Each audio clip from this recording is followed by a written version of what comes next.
Reverse wholesaling. What is it? I'll let you know in this episode, guys. See you in a second.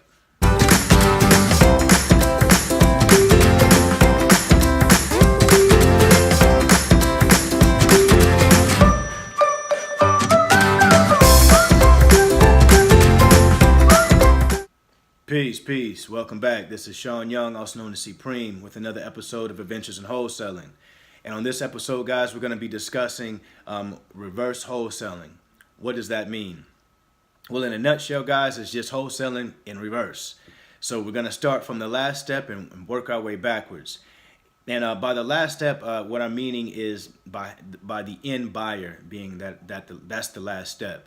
So in reverse wholesaling, you guys want to go out and you want to find your buyers, build you a strong buyers list, a strong buyers list. Get their criteria, get what they're looking for and where they're looking for it at. Are they looking for 3 bedrooms, 2 baths? Are they not willing to buy anything that's 2 bedrooms? Whatever their buying criteria is, you want to go out there and you want to make sure you know what it is. So now that you've got your buyers, guys, what you do is you go out and find exactly what they're looking for. So if you have a buyer that says, Sean, you find me 3 bedroom, 2 baths in this zip code, and I'll buy them from you all day if they're under $70,000. Or if I can get them from you 70 cents on the dollar, or whatever their criteria is. That's how you reverse wholesale. So you go out and you actually find exactly what it is that they're looking for versus kind of shooting blindly in the dark for anything.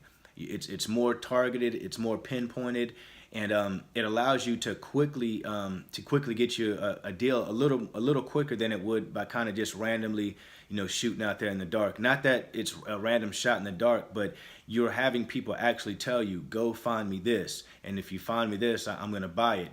And if they don't buy it, I have to mention, make sure you have them tell you why. Because if you're going out getting in the deals that they're looking for, and you bring it back and you say, hey John, I got you what you needed, a 3 bedroom, 2 bath, under 70,000, and they come back to you and say, yeah, Sean, or I know I told you that, but I can't pick up this one. Say, well, hey, I know this is what you asked me for. Could you let me know why? Is there any reason why this property is not the one that you want to get? And they'll let you know. And you want to know as well, so that you can actually go back to your seller and say, hey, I do want to work with you, but X, Y, or Z. If it's something that makes sense in terms of your buyer couldn't buy it because of some structural damage, or it's termites or something that he or she saw that's going to cost them a little more than what they anticipated. And now you can take that information back to your seller and renegotiate and get that home lower. Most times, not every time, but a lot of times you can. So that's why that information is important. It's also important because it'll let you know if this buyer is wasting your time. Because we don't work for buyers, guys. You never want to find yourself being the employee of the buyer, where they're telling you how to do everything and what to do.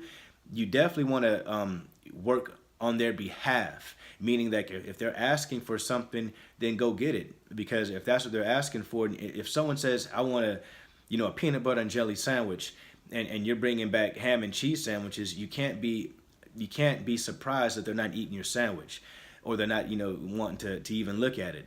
So if you bring them back the peanut butter and jelly sandwich that they asked for, then that gives you the ability to really call them on and say, hey, sir or ma'am, I brought you back the peanut butter and jelly sandwich just like you asked. Now, if you find that this is not, that if they're not gonna honor what they've said, get rid of them. Meaning, just get them off your list. You don't want to waste time with them, because there's hundreds and thousands of other people out here that are willing to buy your property and willing to work with you, and they're looking for hot off-market deals that you're providing. Because remember, guys, you're providing a service. We provide a service to our sellers, and we provide a service to our buyers. So with that being said, guys, that's I say that a lot, with that being said. But with that being said, that's reverse engineering in a nutshell. Hope that helps, guys. If you have any questions, please leave them in the comment section below. Please like the video, subscribe, share it with your family and friends, and I'll see you guys on the next episode. Help me, help you, help us all. Peace. With this crown on my head, I'm seated on the throne. The top is so alone. Only thing that keeps me going is I know my city love me. I know my city love me.